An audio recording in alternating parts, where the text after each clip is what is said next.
Daniel is a young mechanic who is too proud to ask for help, even when he makes a big mistake at work, and he learns, the hard way, that asking for help is not weak, it is smart. Daniel was a good mechanic. He fixed cars every day at a small garage in his town. He was young, but he learned fast. He was also very proud. He never liked to ask for help. He believed a good mechanic should know everything by himself. One morning, an old man named Mr. Harris brought his car to the garage.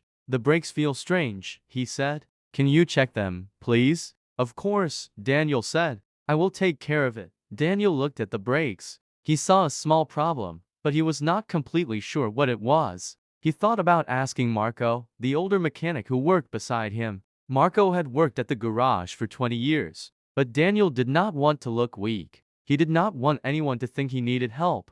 "I can do this myself," Daniel said quietly. He fixed the brakes the way he thought was right. He did not check his work with anyone else. He did not ask Marco a single question. That afternoon, Marco walked by and looked at the car. "Did you check the brake fluid too?" Marco asked. "Yes," Daniel said quickly. But that was not true. He had forgotten. Marco looked at him for a moment. "Are you sure?" he asked again, more gently this time. "I said yes," Daniel said, a little sharper than he meant to. Marco nodded slowly and walked away. He did not ask again. Daniel felt a small worry in his stomach, but his pride was stronger than his worry. He told himself everything was fine. Mr. Harris came back later that day. He paid for the work and thanked Daniel with a warm smile. "You are a good young man," he said. "I trust you." Those words should have felt nice. Instead, they made Daniel feel worse. Somewhere inside, he knew he had not been careful enough. That night, Daniel could not sleep. He kept thinking about the brakes. He kept thinking about Mr. Harris driving home in the dark, on a quiet road, alone. The next morning, Daniel arrived at the garage early. He had not slept well. He wanted to see Mr. Harris's number in the customer book, just to check that everything was fine. He told himself he was being silly, but before he could look, the garage phone rang. Marco answered it. Daniel watched Marco's face change as he listened. Marco's smile disappeared. He said, "Yes, yes, I understand. We will come right away." Marco put down the phone slowly. "That was Mr. Harris's daughter," he said. "His car went off the road last night, not far from his house." Daniel felt his whole body go cold. Is he okay?" he asked, his voice shaking. "He is at the hospital," Marco said. "He is alive, but he is hurt. His arm is broken, and his head hit the window." Daniel could not speak. His hands started to shake. "The daughter said the brakes did not work properly," Marco continued,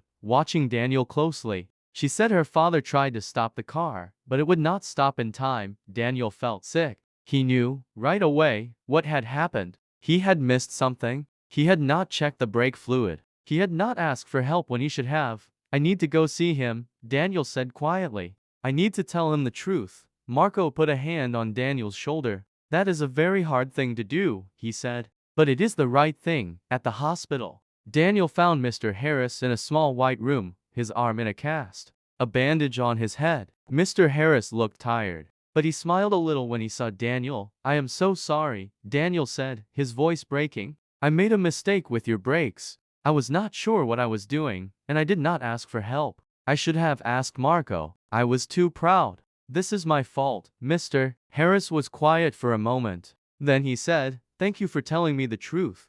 I understand if you are angry." Daniel said, "I am not angry," Mr. Harris said slowly. "I am disappointed. Not because you made a mistake. Everyone makes mistakes. I am disappointed because you knew you were not sure, and you said nothing." Daniel looked down at the floor. Mr. Harris's words were quiet, but they felt heavier than any shouting could have. "Pride always has a price," Mr. Harris said softly. "And sometimes, other people pay it for us." Daniel sat beside Mr. Harris's hospital bed for a long time after that. He did not know what to say. The words "other people pay it for us" stayed in his mind, quiet and heavy, like a stone he could not put down. "I want to fix this," Daniel finally said. "Not just the car. Everything. I want to be someone who asks for help, not someone who pretends he does not need it." Mr. Harris looked at him with tired but kind eyes. "That is a good place to start," he said. "It is not easy to say the words 'I don't know,' but it is much harder to live with what happens when you don't." Daniel nodded slowly. For the first time in a long time, he felt lighter. Even though his heart was still heavy with guilt, he visited Mr. Harris every day that week. First to make sure he was healing, and then simply because he wanted to. Slowly, Mr. Harris began to trust him again, a little more each day. Back at the garage, Daniel found Marco fixing an old truck, his hands covered in grease. Daniel walked up to him, feeling nervous. "Marco," Daniel said, "I need to ask you something. And I mean really ask, not just pretend to ask." Marco stopped and looked at him. "I am listening," he said. "Can you teach me?" Daniel said, "Not just about brakes. About everything I do not know. I do not want to guess anymore. I want to learn." Marco smiled, a real, warm smile. "I was wondering when you would ask," he said. 20 years ago, I made a mistake very much like yours. Someone taught me the same lesson. From that day forward, Daniel changed the way he worked. When he was not sure about something, he asked. When he made a mistake, he said so right away, before it could grow into something bigger.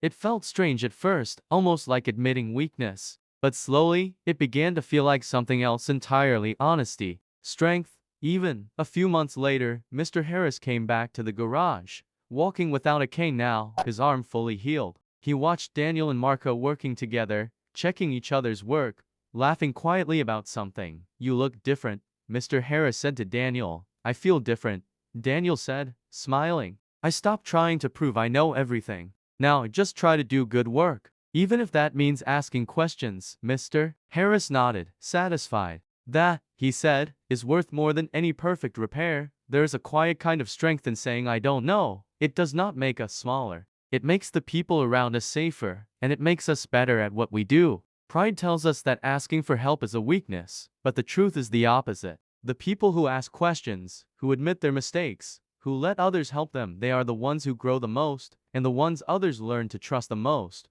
Daniel learned this the hard way, but he did not let the lesson go to waste. And maybe, if we are honest with ourselves, most of us have a moment somewhere in our own lives, just like as a moment where pride told us to stay quiet, when the wiser choice was simply to ask.